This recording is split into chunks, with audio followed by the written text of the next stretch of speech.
안녕하세요. 깃불 구독자 여러분. 저는 깃불이죠. 오늘은 구독자 한 분이 보내주신 이야기를 들려드릴게요. 이 이야기는 그분이 직접 겪은 일인데 제가 그분의 입장에서 생생하게 풀어볼게요. 제 이름은 박지훈이고 나이는 32살이에요.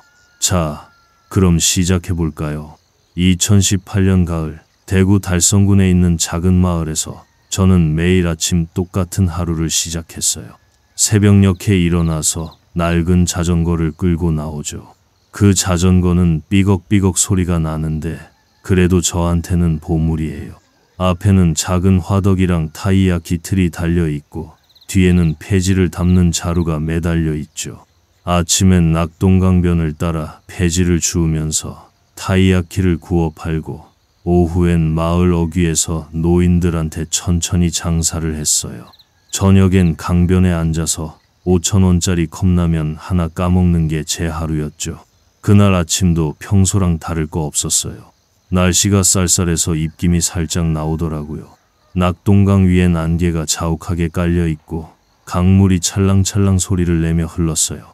저는 자전거를 세워놓고 강변길을 따라 걷다가 폐지랑 빈캔을 주웠죠. 그러다 문득 생각했어요. 나도 한때는 요리사가 꿈이었는데 지금은 타이야키나 구우면서 폐지나 줍고 있네. 웃기죠? 꿈이 크던 놈이 이렇게 된 거 보면 예전에 제가 처음 일했던 식당이 망하면서 요리사 꿈도 같이 망했거든요. 손님 하나가 제 음식을 먹고 이게 뭐야? 쓰레기 같은 맛이네라고 했던 말이 아직도 귀에 맴돌아요. 그때부터 그냥 다 때려치우고 여기까지 흘러왔죠. 그런데 그날 뭔가 이상했어요. 평소엔 강변의 새소리 말고는 조용한데 어디선가 끙끙대는 소리가 들리더라고요. 처음엔 야생 멧돼지라도 나온 건가 싶어서 살살 걸어가 봤어요. 강둑 옆 풀숲에 가까워지니까 소리가 더 커졌죠. 심장이 쿵쾅쿵쾅 뛰는데 혹시나 해서 손에 든 집게로 풀을 살짝 헤쳐봤어요. 그 순간 진짜 깜짝 놀랐어요. 풀숲 속에 웬 여자가 쓰러져 있는 거예요. 얼굴은 흙투성이고 옷은 여기저기 찢어져서 누더기 같았는데 손목에 반짝이는 게 보이더라고요. 자세히 보니까 비취색 옥으로 만든 목걸이였어요.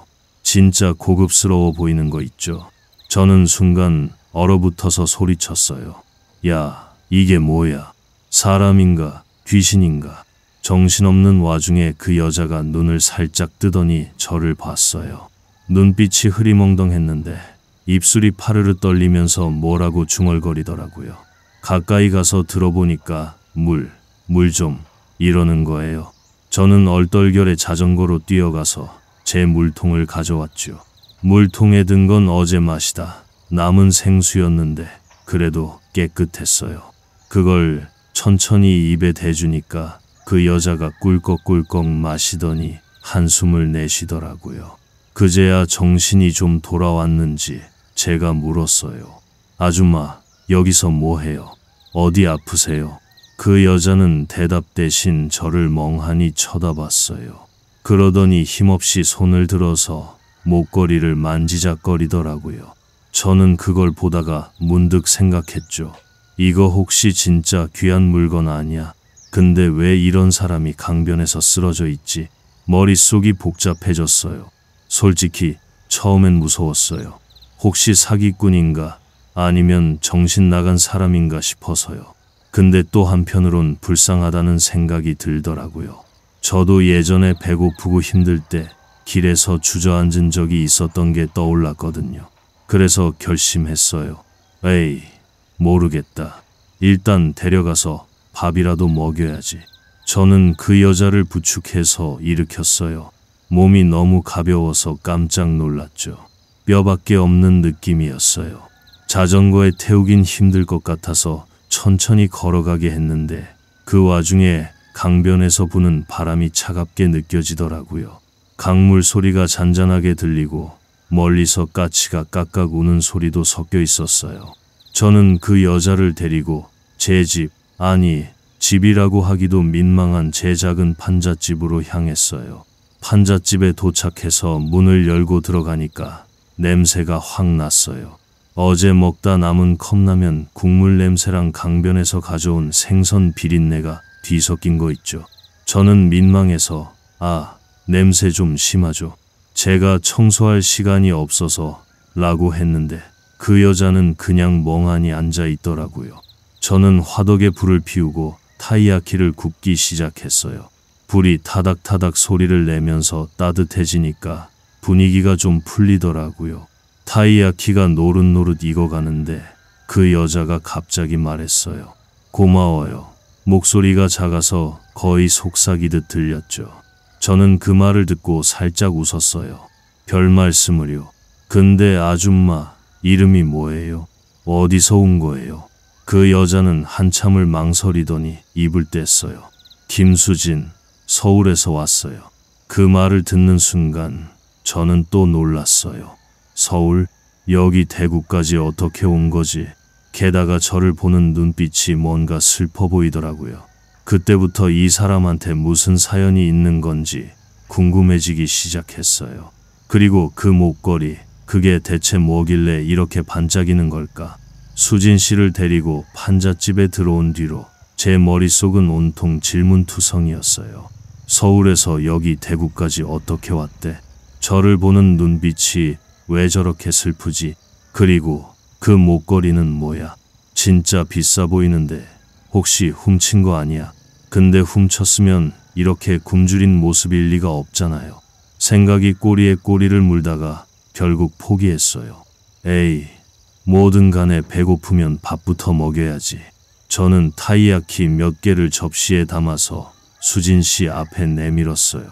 드세요. 좀 뜨겁니까? 조심하세요. 수진 씨는 손을 천천히 뻗어서 타이야키를 집더니 한 입 베어 물었어요. 그러더니 눈을 살짝 크게 뜨고 저를 봤어요. 맛있네요. 그 말 한마디에 저는 괜히 뿌듯해졌죠.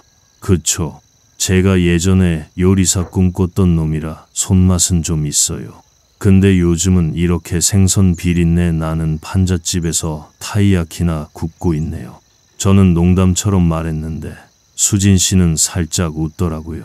그 웃음이 너무 약해서 오히려 마음이 아팠어요.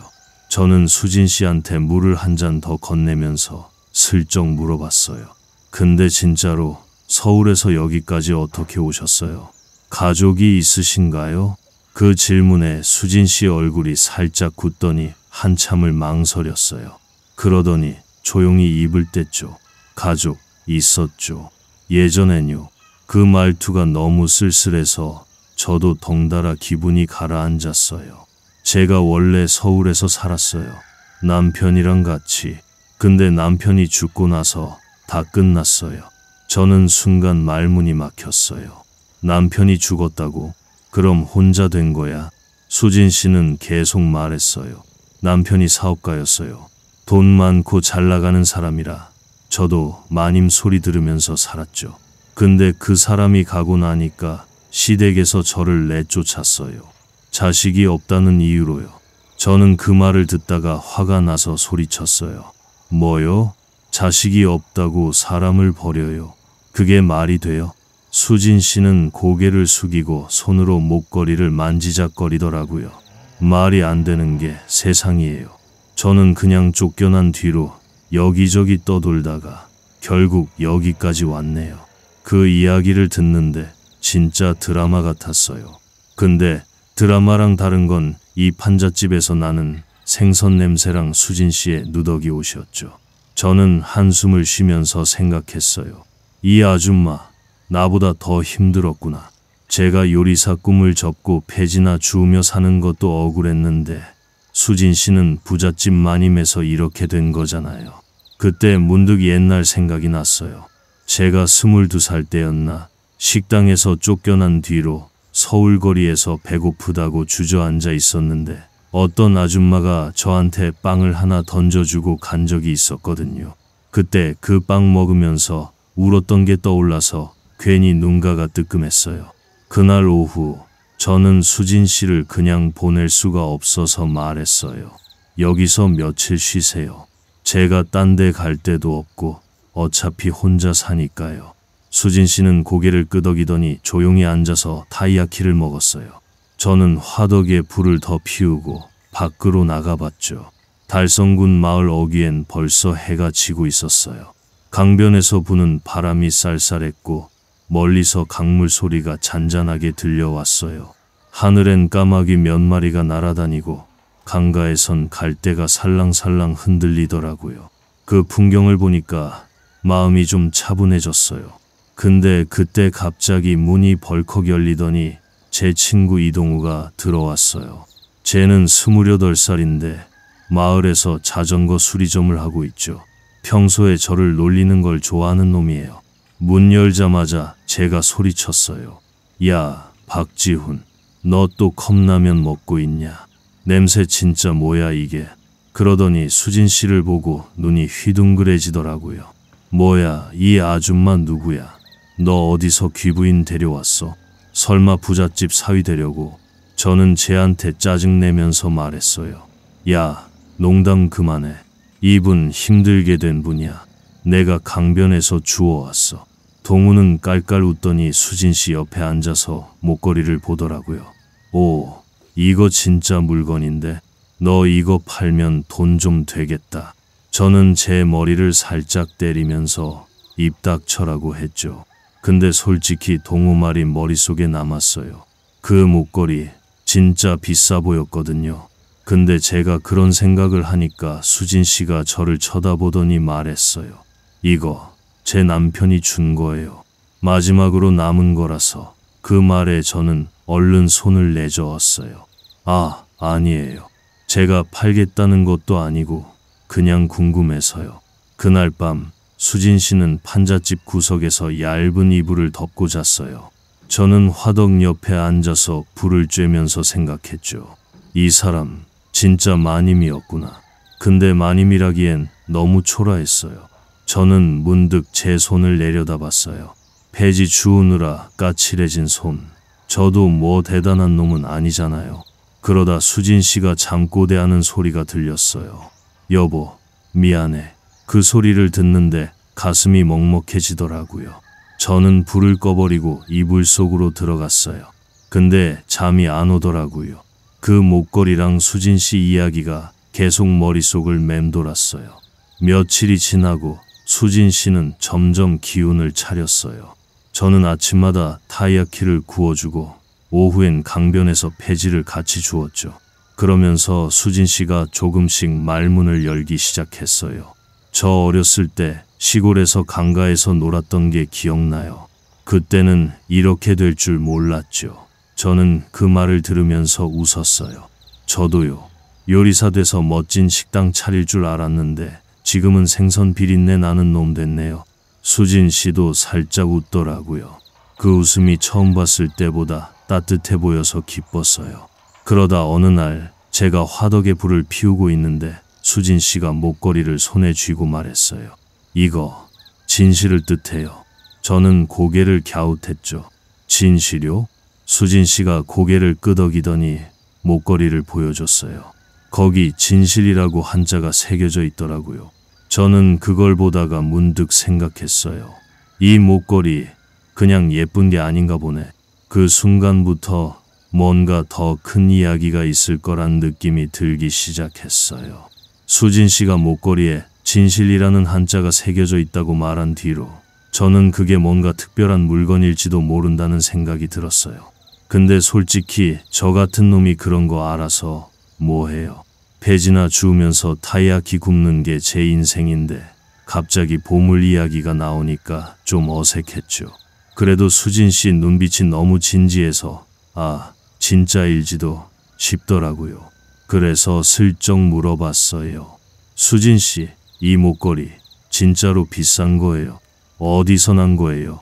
수진 씨는 한참을 쳐다보더니 조용히 말했어요. 남편이 준 거예요.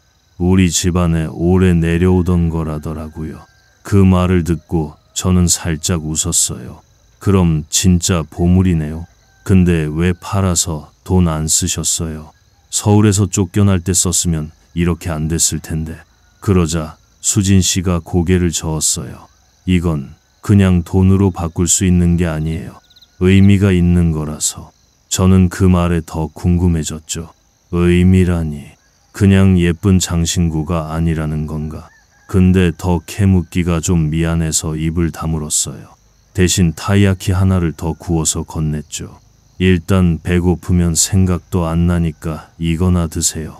며칠이 더 지나니까 수진 씨가 제 판잣집에서 지내는 것도 자연스러워졌어요.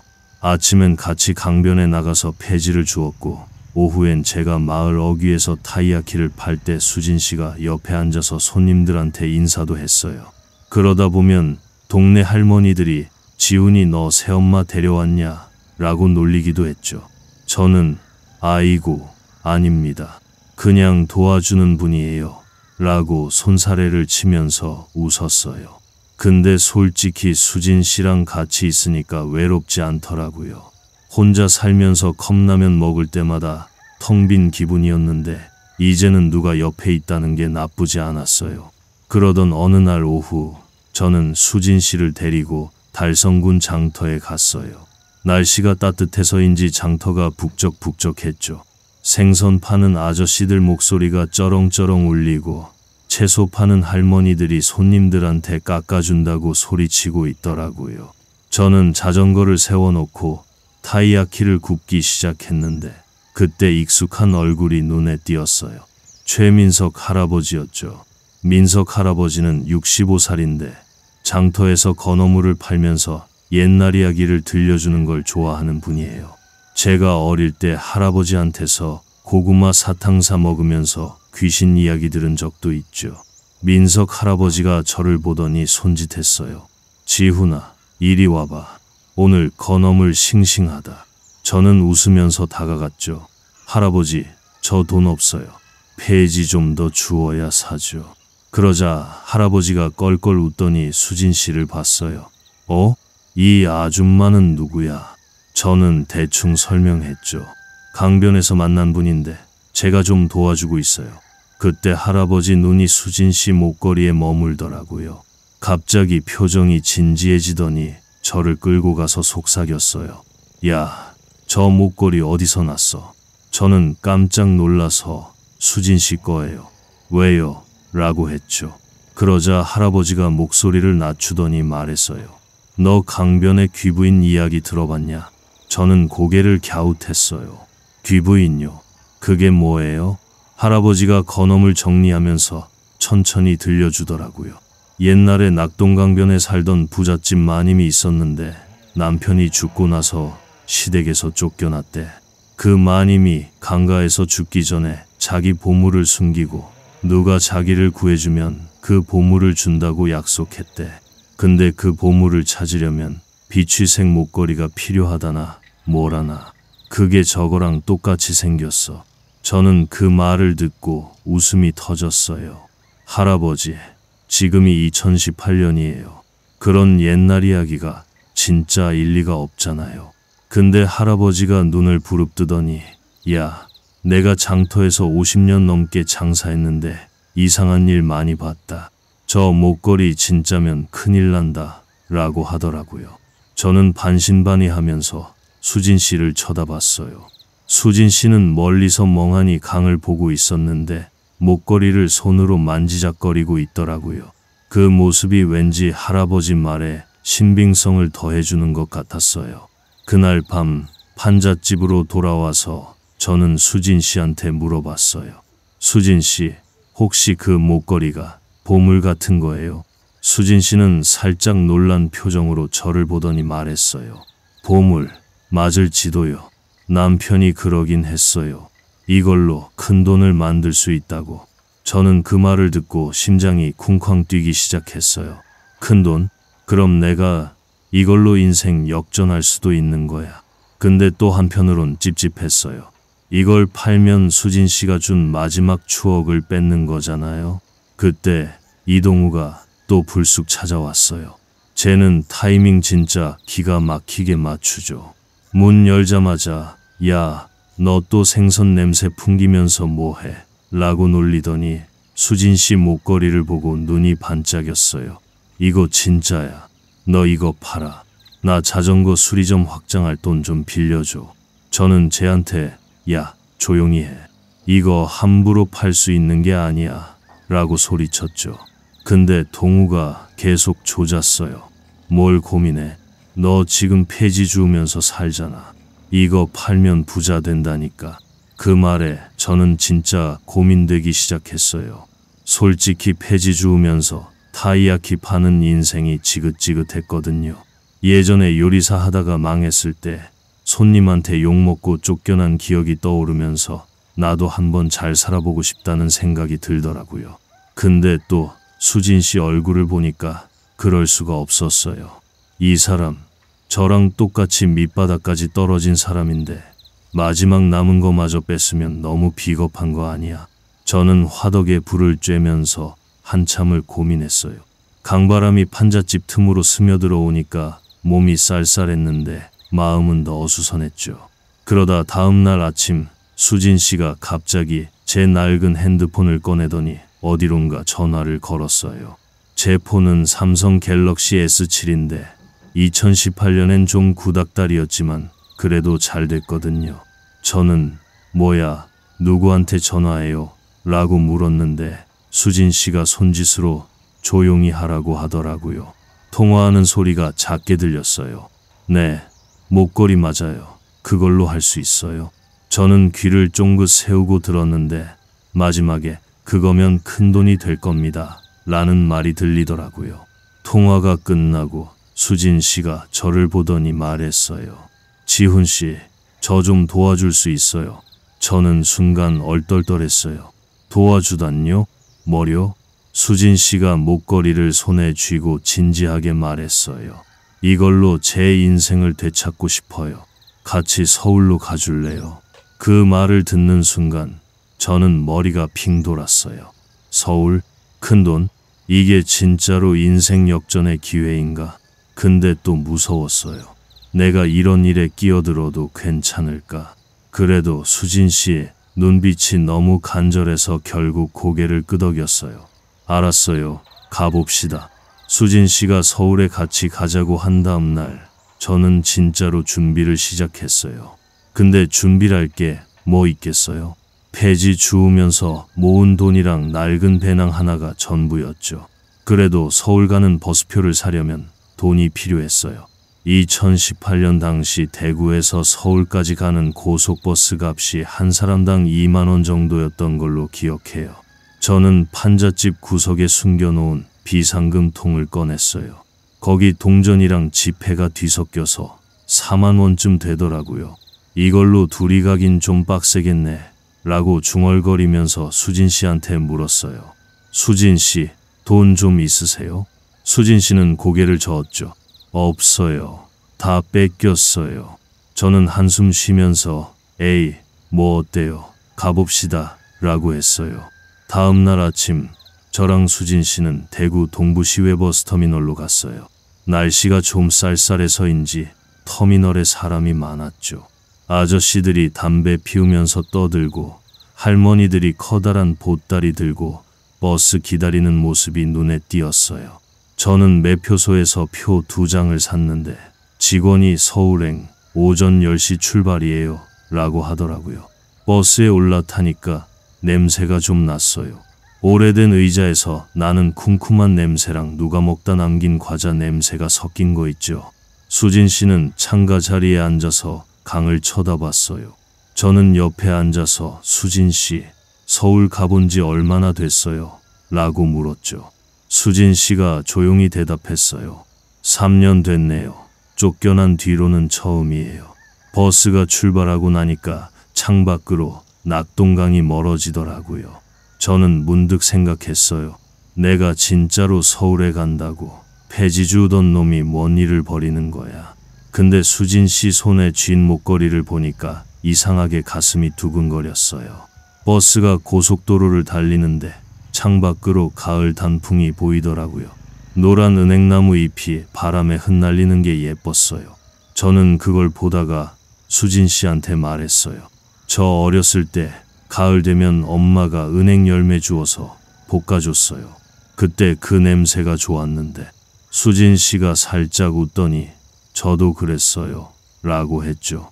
그 말 한마디에 왠지 우리 둘이 더 가까워진 기분이었어요. 서울 강남에 도착한 건 오후 2시쯤이었어요. 버스에서 내리니까 사람들로 북적대는 게 대구랑 완전 달랐죠. 높은 빌딩이랑 비싼 차들이 쌩쌩 다니는데 저는 낡은 자켓 입고 배낭 맨 게 민망하더라고요. 수진 씨는 목걸이를 손에 꼭 쥔 채로 저를 따라왔어요. 저는 수진 씨, 이제 어디로 가요? 라고 물었죠. 수진 씨가 제 핸드폰을 꺼내더니 번호를 눌렀어요. 통화가 연결되니까 남자 목소리가 들리더라고요. 김수진 씨, 목걸이 가져오셨어요. 수진 씨가 네, 지금 강남이에요 라고 했죠. 그 남자가 그럼 제가 있는 사무실로 오세요. 강남역 근처에요. 라고 하더라고요. 저랑 수진 씨는 강남역 근처로 걸어갔어요. 날씨가 좀 흐려져서인지 살짝 비가 내리더라고요. 우산도 없어서 머리가 젖었는데 수진 씨가 괜찮아요? 라고 묻길래 저는 웃으면서 이 정도는 뭐예요? 폐지 주울 때 비 맞은 적도 많아요. 라고 했죠. 그러다 도착한 곳은 깔끔한 건물에 있는 변호사 사무실이었어요. 문 열고 들어가니까 한경태라는 변호사가 저희를 맞았어요. 나이는 40대쯤 돼 보이고 양복 입은 게 딱 돈 좀 있어 보이는 사람이었죠. 경태 씨가 목걸이를 보자마자 눈이 반짝이더니 이거 맞네요 라고 했어요. 저는 얼떨떨해서 물었죠. 뭐가 맞아요? 이게 뭐예요? 경태 씨가 차분히 설명했어요. 이 목걸이는 수진 씨 남편이 남긴 유산의 열쇠예요. 금고를 여는데 필요한 물건인데 시댁에서 숨겼던 거죠. 근데 수진 씨가 이걸 가지고 있으니까 법적으로 유산을 돌려받을 수 있어요. 저는 그 말을 듣고 입이 떡 벌어졌어요. 금고요? 유산이요? 그럼 돈이 얼마나 되는 건데요? 경태 씨가 웃으면서 몇십억은 될 겁니다. 라고 하더라고요. 저는 순간 다리가 후들거렸어요. 몇십억. 내가 폐지 주우면서 하루에 5,000원 버는 놈인데 이게 무슨 상황이야. 근데 그 기쁨도 잠시였어요. 며칠 뒤 수진 씨 시댁에서 연락이 왔다는 거예요. 경태 씨가 저희한테 말했어요. 시댁에서 소송을 걸 준비를 하고 있어요. 목걸이를 뺏으려고 할지도 모르니까 조심하세요. 저는 그 말을 듣고 겁이 덜컥 났죠. 뭐요? 소송이요? 저 같은 놈이 그런데 휘말리면 어떡해요? 수진 씨도 불안한 표정이었어요. 결국 저희는 강남에서 멀리 떨어진 이태원으로 갔어요. 거기 작은 카페에 숨어서 상황을 지켜보기로 했죠. 이태원 카페에 앉아서 커피를 마시는데 창밖으로 비가 더 세게 내리더라고요. 카페 안엔 재즈 음악이 흐르고 손님들이 조용히 얘기하는 소리가 들렸어요. 저는 수진 씨한테 이거 영화 같네요. 근데 저는 액션 영화 찍을 몸도 아니고 자전거밖에 없는데 라고 농담했죠. 수진 씨가 살짝 웃더니 제 손을 잡았어요. 지훈 씨, 고마워요. 나 같은 사람 도와주는 거 쉬운 일 아니잖아요. 그 말에 저는 가슴이 뜨끔했어요. 솔직히 무서웠거든요.